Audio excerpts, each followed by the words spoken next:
Gentlemen, you're welcome to the podcast. This is the Durumi Super League 6.2 official podcast, and I am Ucheya. It's no longer news that the Durumi Super League 6.2 is over. We now have a new champion, and the champions are Edu Wolves. They have finally done it 3 times, equal the records of Bassey Sparrows and Black Lions. Edu Wolves did it in a wonderful style. Okay, they were champions in 4.2 and 5.1, and then a certain Goshen White Tiger won the trophy in 5.2 and 6.1. And again, Edu Wolves came back to reclaim what they felt they lost. They didn't just win it; they won it in a grand style. That we are 5 points ahead of every other team that contested with them. Ended with 32 points, and the second best team was Sparrows, our perennial languishing team, who at this season said they languish no more. They ended up second position. They came from the dead to become second place team with 27 points, whereas Goshen White Tigers, our immediate past champions, and Allen Foxes tied on the same point, but the Goshen White Tigers were superior on goal difference. 25 points, Goshen White Tigers, 25 points, Allen Foxes. Gentlemen, we have a new team languishing at the bottom. For the very first time, So Lions are trailing, are behind. But eventually, they are our preseason champions. I have with me on the podcast today no other person than the champion himself, the CEO, the team manager, the team owner of Edu Wolves, Mr. Chinedu Anyaegbu. Chinedu, welcome to the podcast. Sure. It's my pleasure to be here. Well, you guys might think we just talk about only football. I'm here to tell you that most of our actors here are actually men of timber and caliber, as we say in our parlance here. You might think he just plays football for hobby, or that's what he does for life. Nope. Mr. Edu here is an actor in the humanitarian sector. He is a man who some people depend on for survival in this world. Maybe Edu will tell you a little bit about himself, and he wants to tell us how he connects this with football. Edu, welcome to the show. Thank you. And first of all, congratulations for your breathtaking and record-breaking championship. Thank you. How did you feel being the champion again, once again, of the Durumi Super League? It's a great feeling. We all know what we go into when the Durumi Super League tournament starts. Whoever wins it, stays with it for a long time. For me, it's a great feeling. Of course, you also know this is one of the most competitive tournaments we've had. Of course, I don't know whether it's about the pitch, but a lot of things came to play. Winning it is so many teams' dream. And for us, we are just going to release this moment. People are beginning to reconcile themselves with the way and the manner you win the tournament. It's like Edu's teams, your teams have a peculiar way of playing. Like in the seasons you won the tournament 4.1 and 4.2 and 5.1. We didn't really know how you played, but you were able to tinker a team that won the tournament. They say this they play like Edu Wolves. Their brown jersey look like them. Yeah. They take on football, but you get the job done. Yeah. But 6.2 was the very first time we could describe or try to put a description on how you play. What changed? Well, I think for 6.2, the crop of players I had for this just concluded tournament were just exceptional. Those guys know what they are doing, top notch. So, with the quality of players I've got, I just needed to do a little. And, they just put the piece together. They just get an idea of what you want. They just put it together and run along with it. The guys are so good. I did a little talking. I've never had a team so strong like this. In fact, after the team selection, when I looked at the team, I told the boys, guys, I've never had any team this complete. If I've won it twice and I have this team. That was what you said before the preseason. During the preseason, because we selected, we went back to, prep talk with your team and, So you told them before before your very first match in the preseason? Yes. Okay. But before we go into the Super League, I already introduced you as a humanitarian. How do you marry the work you do and the football you play? I want to know if the reason why you have your results on the pitch is because of what you do off the pitch. Well, I think I will just lay them bare for you to, try to make sense of.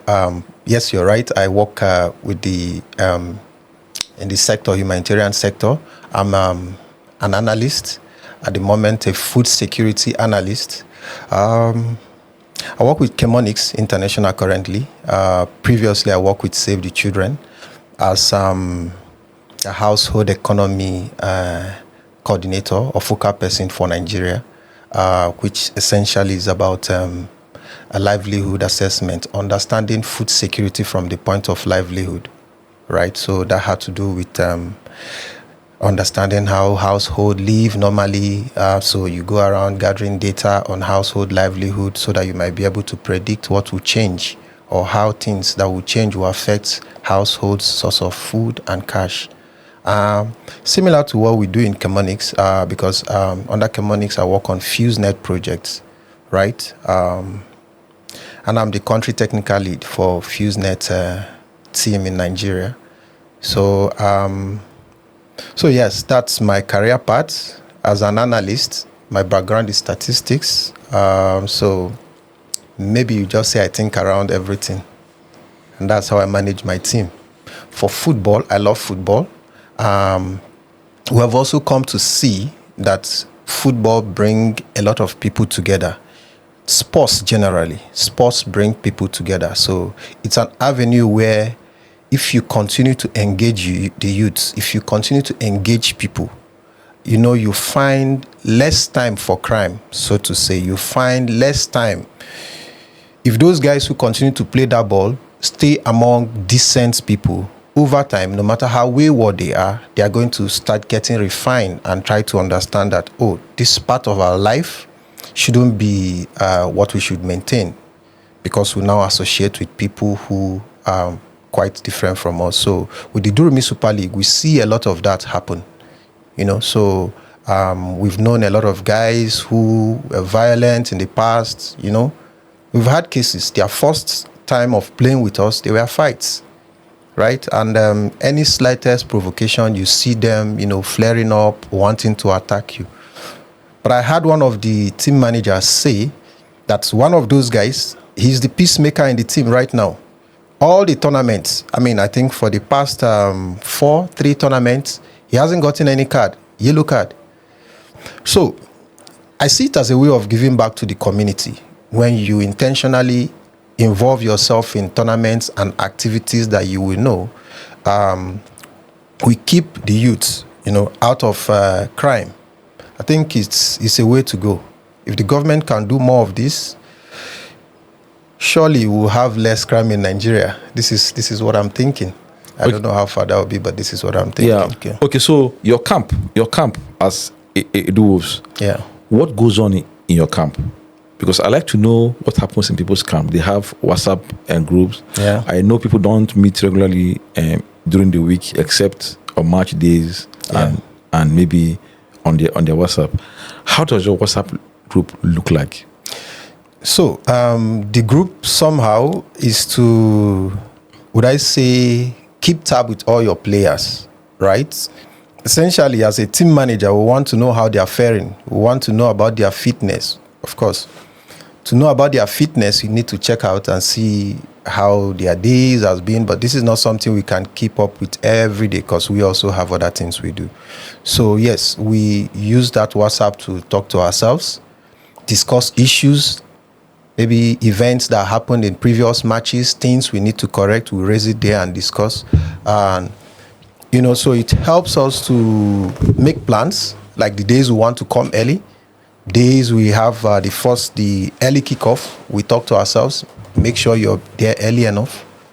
A lot of things. Any other thing can be discussed, but essentially, for the team managers, you want to use that opportunity to know about their well-being, both mentally, physically. Of course, if they are whole, then they will give you their best. In terms of the well-being of the players, do you have players come to you and ask you for some assistance, maybe financially, morally, spiritually, and physically? Yeah, when you become a team manager, you are more like a leader for the boys, right? The boys don't do this normally, but yes, not all the time, but when there are problems or issues around a player, when you tend to ask the player about his day and things happening around him, it could be something he could solve financially. He will relate that to you. If you can contribute to solving it, fine. If you can't, he will continue. Of course, it could be things that will take him out of the match, the next match day, and you will wish he's sharing that with you. You can either solve it and have him be available for the match if it's very important. If you also have it, if you don't have it, you can let him know or find a way to support him, alternatively. It mustn't be financially. So yes, the boys reach out, and I think it's an opportunity for us, if you have, to also give an arm. I just want to state one important event that happened during the tournament. A player from Allen Foxes, I think his name is John. Joe was your player. John, okay, Allen Foxes. Yeah, John. So I think the third week, after the third week, there was this fire outbreak that affected his house. I think most of his things got burnt. He just met me and said, including my international passport.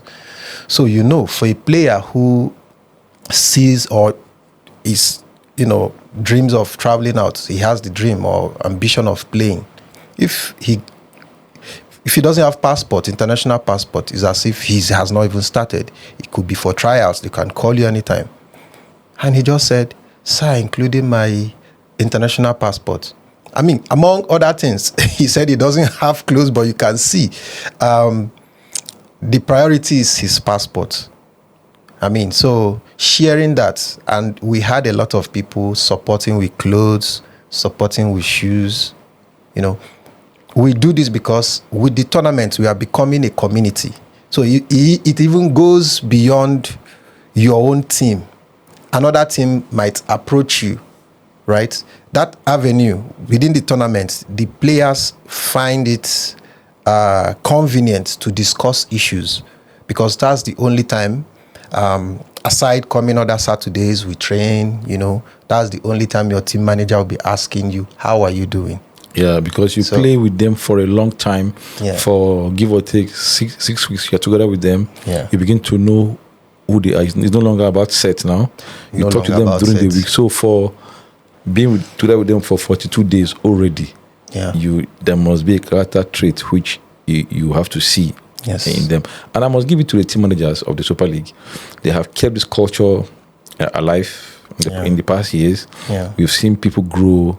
Like the example you gave, like a dramatic example, to like Namaye, he was a troublesome guy when we met him the first time. He was looking for trouble everywhere. Yeah. But as he kept interacting with the officials of the team, we started understanding that life is not about violence. Yeah. Now he's the biggest peacemaker of the team. He's so surprising that for the past 4 Champions League, he's now had a card.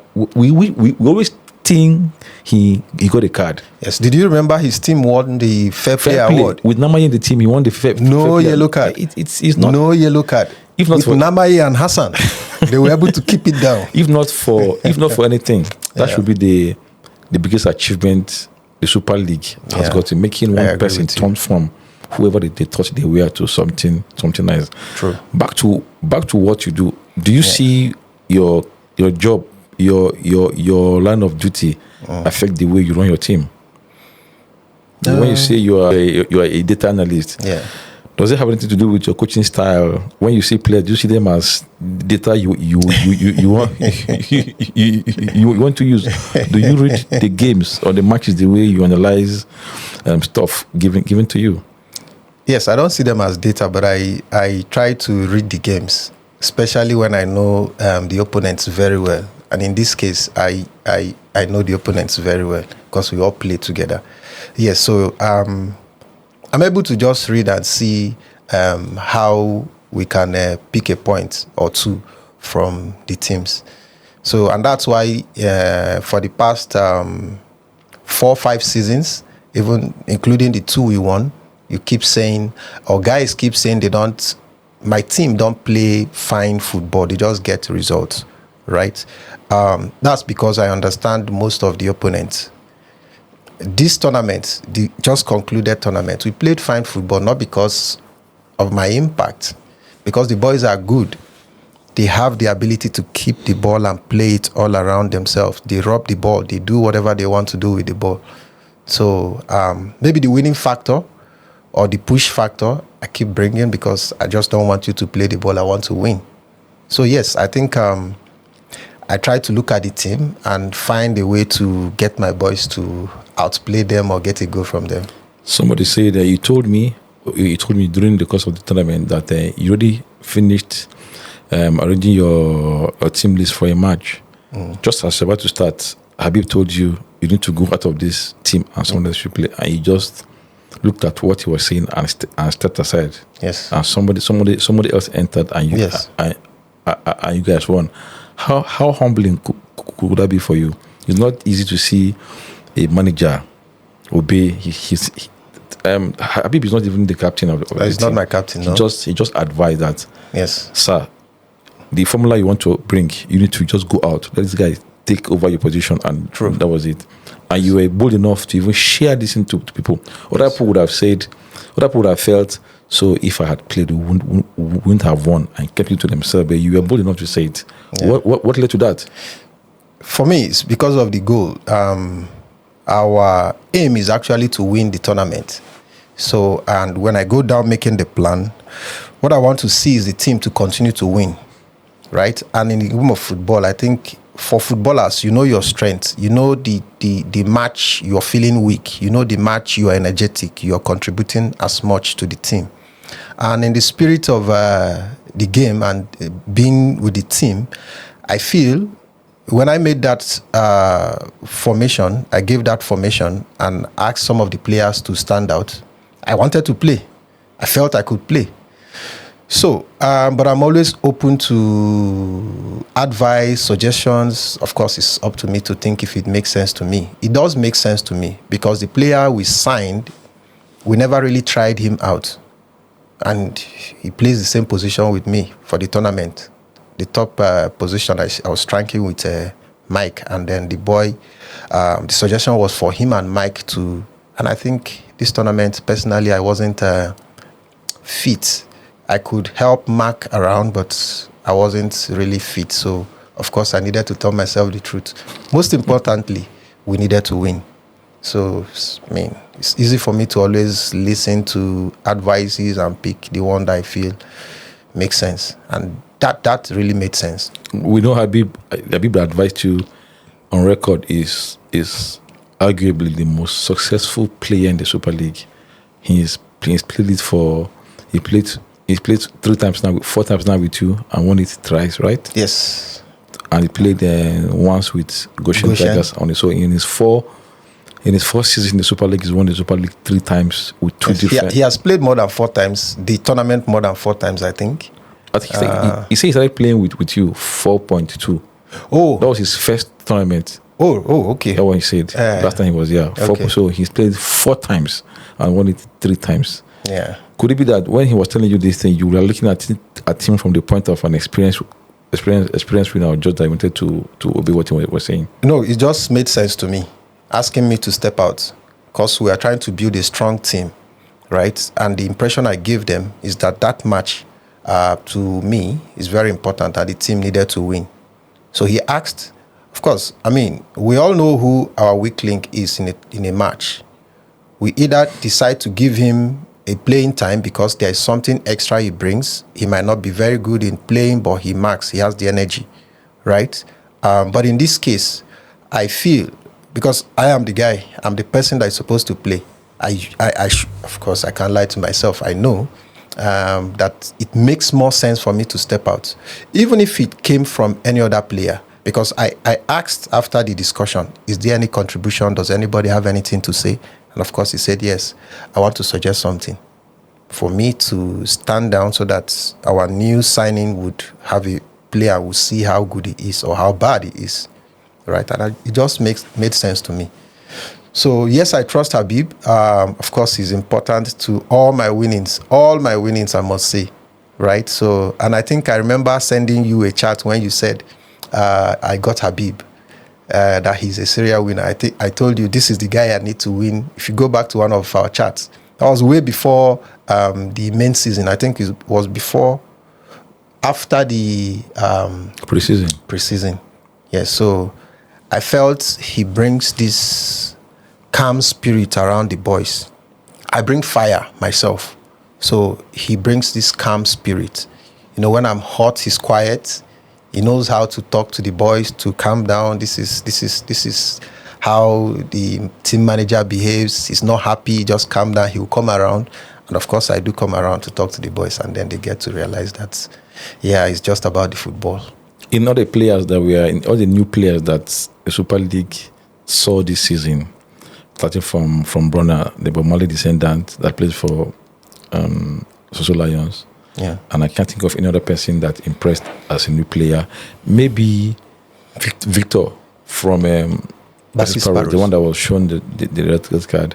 Yeah. I don't think any other players performed like Isaac and Samuel. Isaac and Samuel in the tournament. They were new guys. This was their first tournament, right? For Samuel, yes. I think Isaac has played. I don't know about. I think this is their first tournament. I should have noticed them. I'm not sure any other players performed like this too. They were silent workers. You needed to look. Even Adaka, the lady, noticed. I think Isaac. I said, wow, this guy. That's how he plays football. If a lady that is not even a football fanatic, a football fan, could see it, that means everybody that had eyes saw it. You're right. How did you trust them? I saw two of them playing in the same match. People that were just freshers. What level of trust did you give to them that made you feature them in the match? And not even one match, several times. Yes. So I think you forgot that we had the preseason to test out players and try to see their strength, their weaknesses, and how best to feature them. Preseason usually is my time to understand these players. Of course, I didn't know their strength when I picked them, especially Samuel and Isaac. But from the preseason, I could see that these guys are completing the puzzle for me, the piece for me.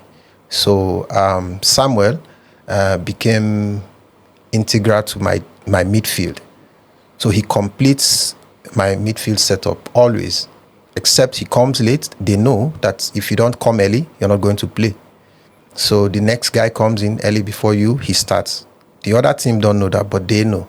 So, and maybe I was also lucky that most of my main players are always there early.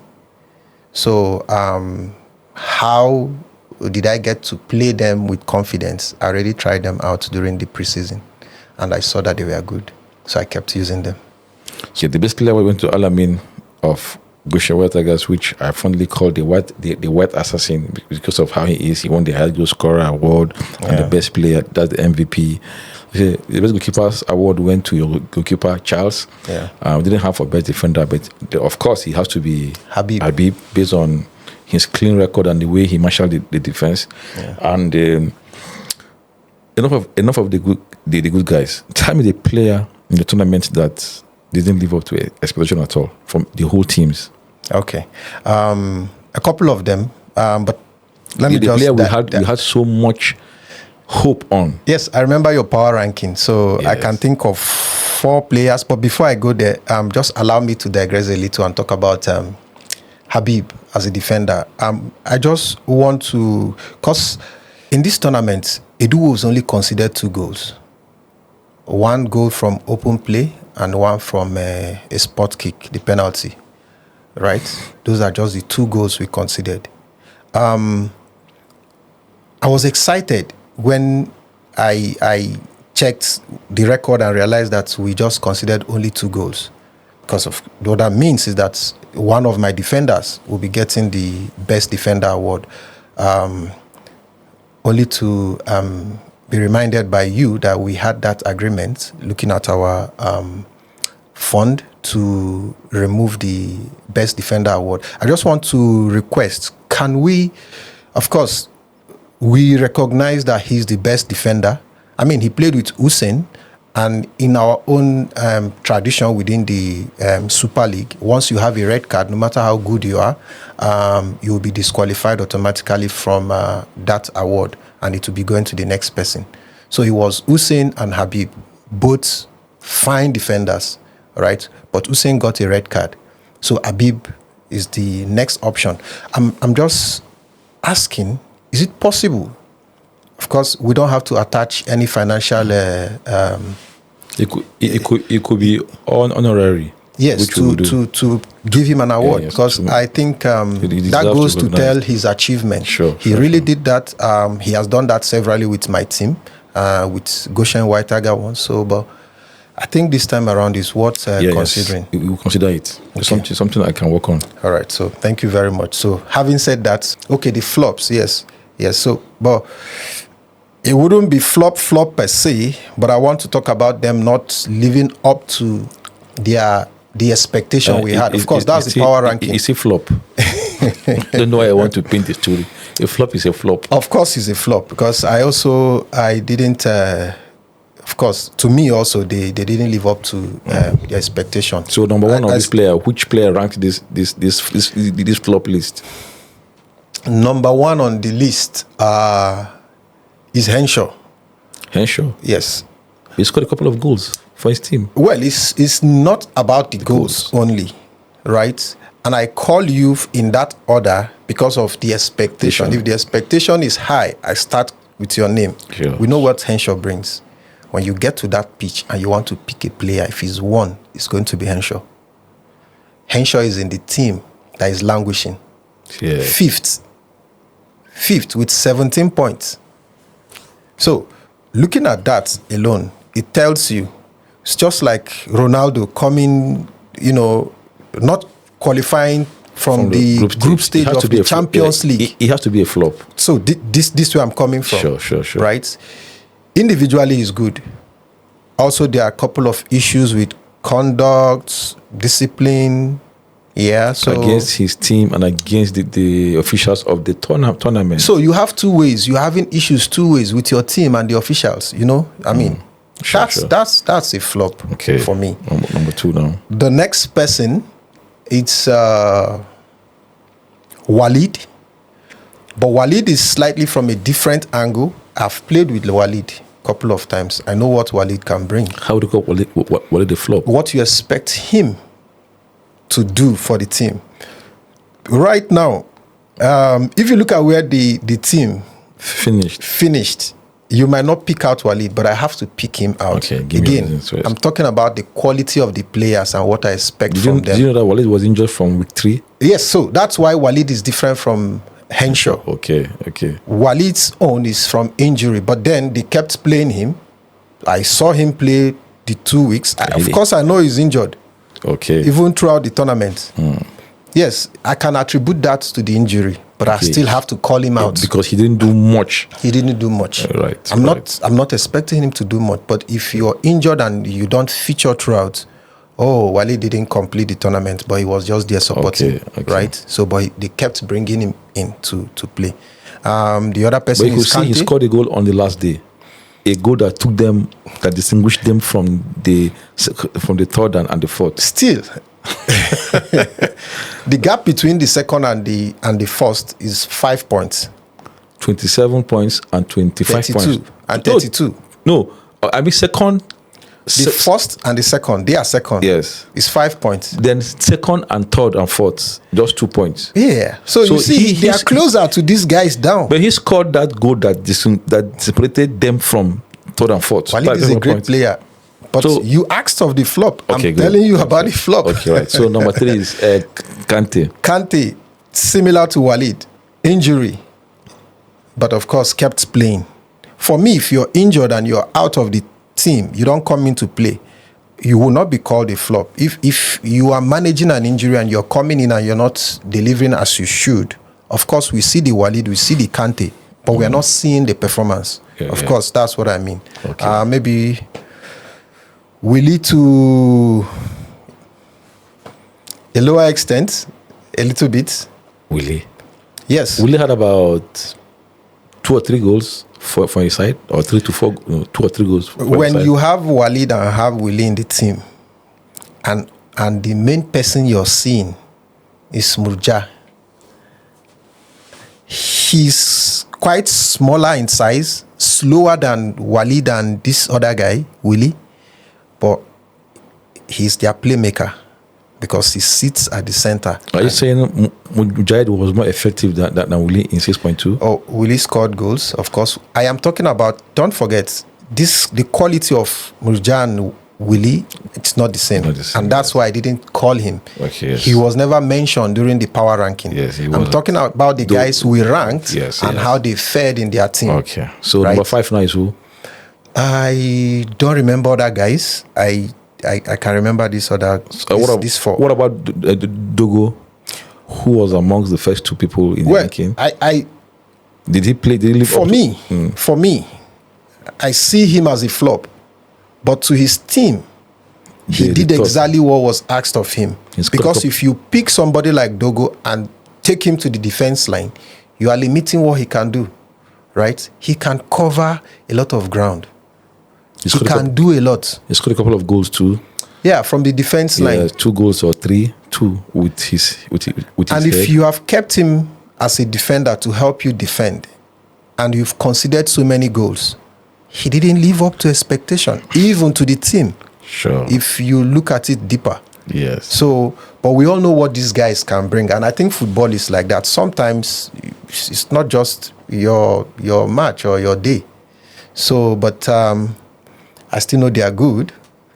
What it means is that for those who had injury, keep yourself fit, know what to do. Of course, injury can come from bad lifestyle, of course. Yeah, so right. your 5 flops from the top list is Henshaw first, second Walid, third Kante, fourth Willie. No, I'll take Dogo.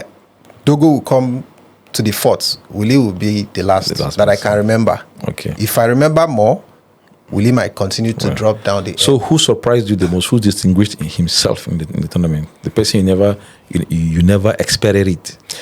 Is Murja. The guy that played the midfield for Bassi Sparrows. Really? Yes, because before this match, he's one of the players I feel is slow to make decision.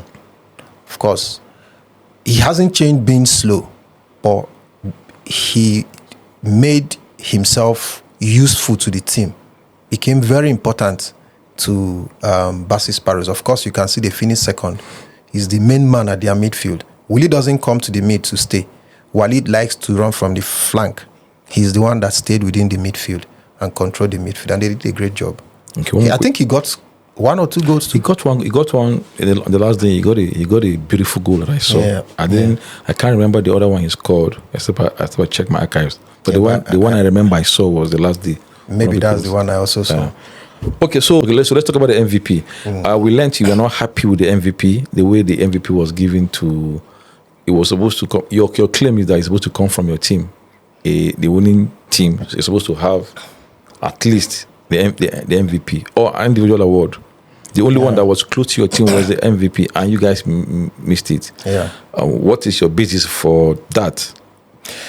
Okay, so first, my issue with the award, giving the award to Alamin. I mean, first of all, I start by saying that yes, Alamin did very well, in the tournament, and got 8 goals. We've not had anybody scored 8 goals in the tournament. I think he's breaking the Namaye's record. I think Namaye once had 9 goals. 9 goals? I think so. If not 9, then 8. There is a tie. But I need to still check to be sure. Oh, okay. So for me, Alamin did very well, and those goals saved his team, right? So. But here is my issue with that award. We clearly had, do we call it Golden Boot or Highest Goal Scorer award? We also had MVP of the tournament award, right? And for you to say someone is an MVP, if you look at the tournament, team of five, right? And the team that is third, 3 out of 5, half is at the middle.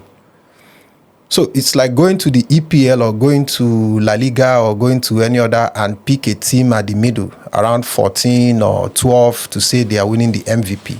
Why am I saying that? You also put into play the number of teams playing, right? And we've only played very few games, right?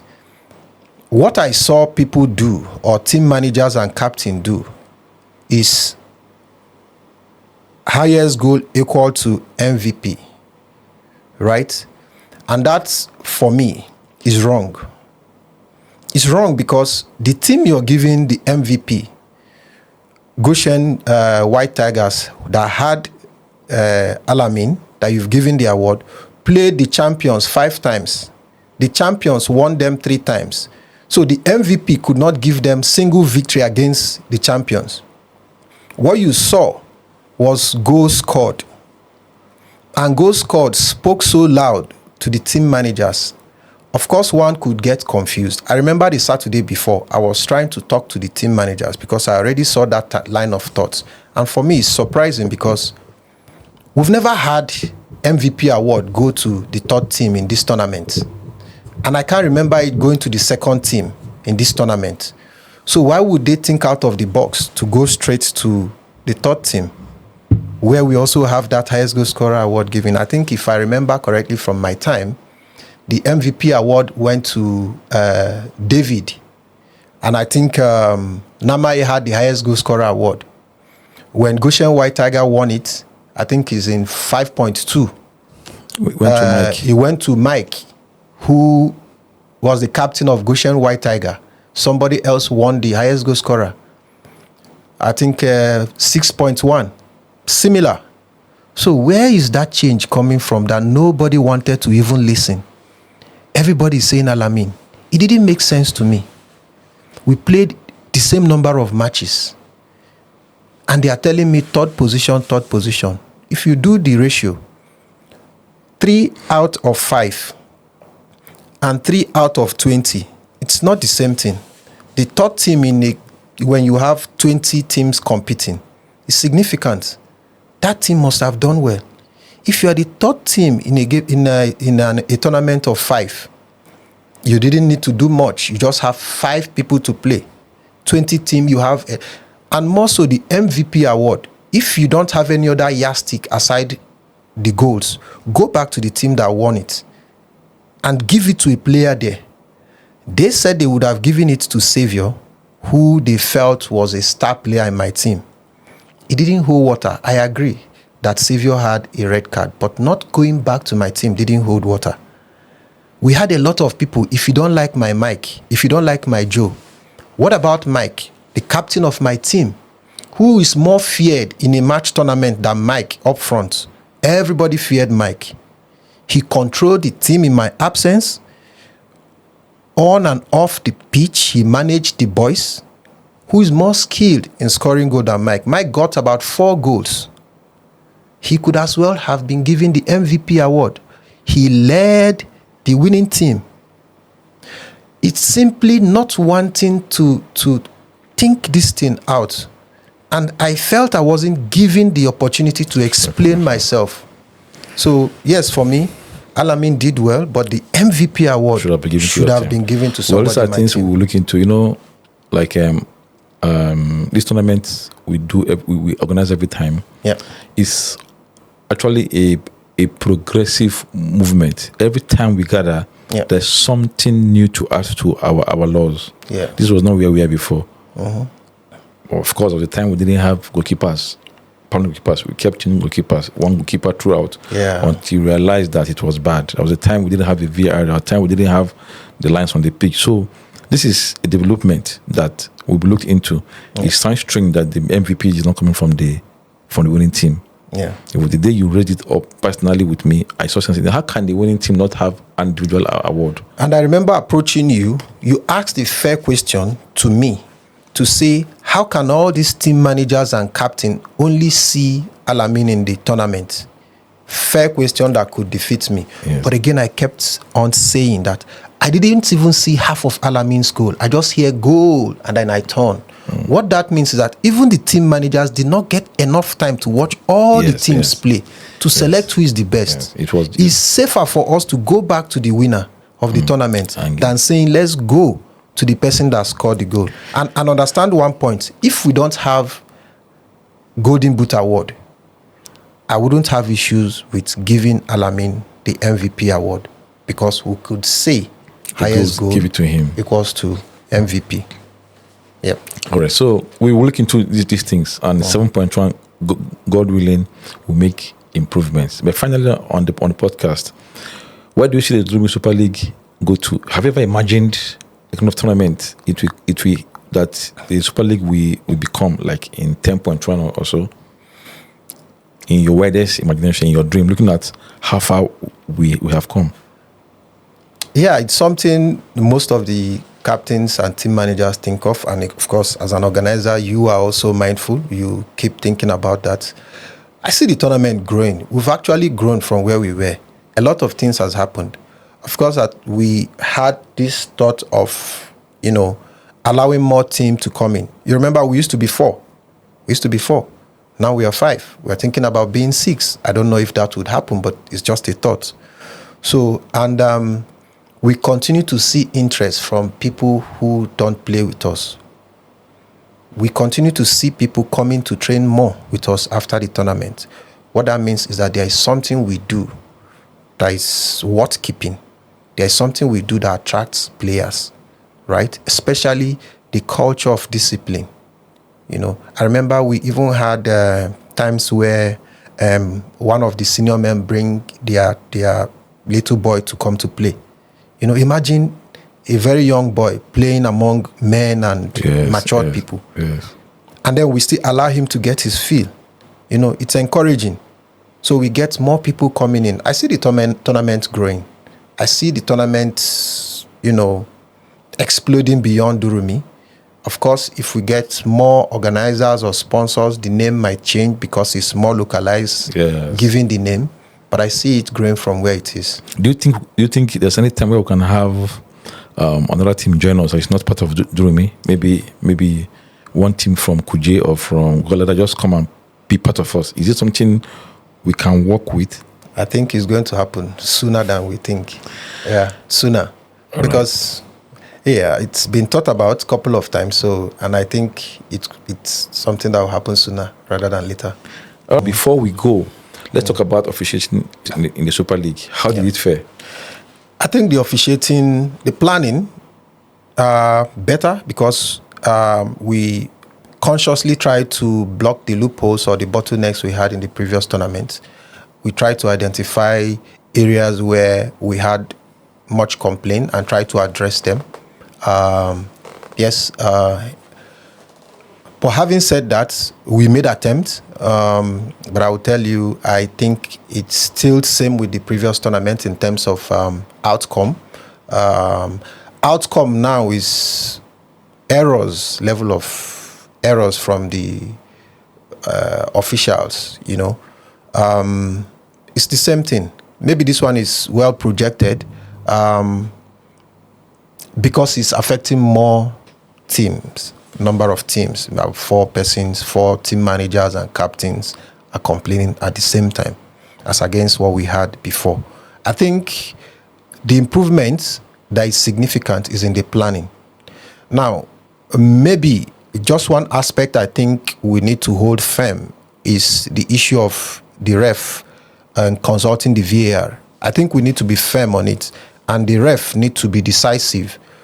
What I mean is, if there is a call, who calls the ref to go and check the VAR? There are 2 possible events. It's either the linesman or the team captain should be established, or the team manager, whoever is playing at that moment. It should be established that once there is a call, go and check. Because there could be a call and the ref would feel, no, I got a good view of this. There is no need to check the second time. And that call came from the team captain. And he doesn't go. That's part of the problem we have, right? It doesn't necessarily mean that the ref's call was wrong, going back to the VAR, but not checking at that moment became a problem for the team at the receiving end. So what about when the referee takes a decision, and you want him to go to the VAR, and the VAR is not sufficient enough to capture whatever it was? Maybe he sees a handball, and the VAR could not get that on the monitor. How would that be solved? So that's where, again, we didn't think about this issue. Yes. You know, things happen and then we think around how to solve it. That's where communication comes in now. What the ref does is, when I go to the VAR, come back, I just say what I've seen and take my decision. I feel for this our tournament, what the ref should do when you've gone to the VAR and see, if you are taking your original stance, call the two captains or the two team managers, whoever is playing, just the two of them, give them the feedback you've got. I've reviewed this wasn't clear, I couldn't see anything from the VAR, it didn't capture it well, so we don't see any reason to change. Okay, but the referee is standing with his original decision. Yes. Maybe he awarded the penalty. Yes. And from the VAR, it didn't show him it was a penalty. He awarded, but it didn't show him. Yeah, it was a penalty. Probably somebody covered the view of the camera, because the cameras are limited. We don't have up to 10 angles. Okay, right? So the decision could be, what you want me to go and check, the VAR did not capture it. Okay. Of course, it could be the angle. Yes. Someone blocked the camera angle. But so it wasn't captured. But I am so sure of what I've seen. Yes. Right? And my own decision will stand. Of course, that's correct. It's correct because what you've seen, the decision of the ref is final. The VAR is just to give the ref a second view. Do you want to rethink? When the ref goes and, there is nothing to even aid me rethinking because he didn't capture it, I'm going to stick with my initial decision. Yes. So, but then the ref need to communicate this to the two captains. And this angle you just approached it from, we've never addressed it before. Yeah. So it's again. Because I saw a glimpse of it in 6.2. In so many occasions, yes, we were confused. Like, we are lost. What do we do here now? We just take a random decision that will favor everybody at the end. Some parties will be happy, some will be happy. But there were incidents where the referee was sure what he saw. Yes. Because of the shortage of angles, of shots, we couldn't get them. So I think in some points, these are things we put on the table. Yes. And try to, I know we're gentlemen, we always come to a conclusion. Why I also feel we'll get it right this time around is when you ask, is there anything we need to touch when it comes to officiating? People are laid back. They've never been struck either once. But now, everybody has enough to talk about. Yes. So we are all going to come with different our angle and try to get the best out of it. So, yeah. All right, Edu, thank you so much for coming to the podcast. It was really wonderful having to share this moment with you. Who else would have done this today if not from the champion? Yes, you're just smiling and happy that you won the tournament. That's how the champions roll. In some point, let's see if you can break the boundary, because it is strict. Nobody has gotten four trophies. Yeah. And if I ask you, do you think you can take it for the fourth time? You will say yes. The only team that has not won it twice in a row is Comrade Dragons. Yeah. Since then, everybody, Bas Sparrows 2 times, you twice, Goshen White Tigers twice. Are you going on your second twice in 7.1?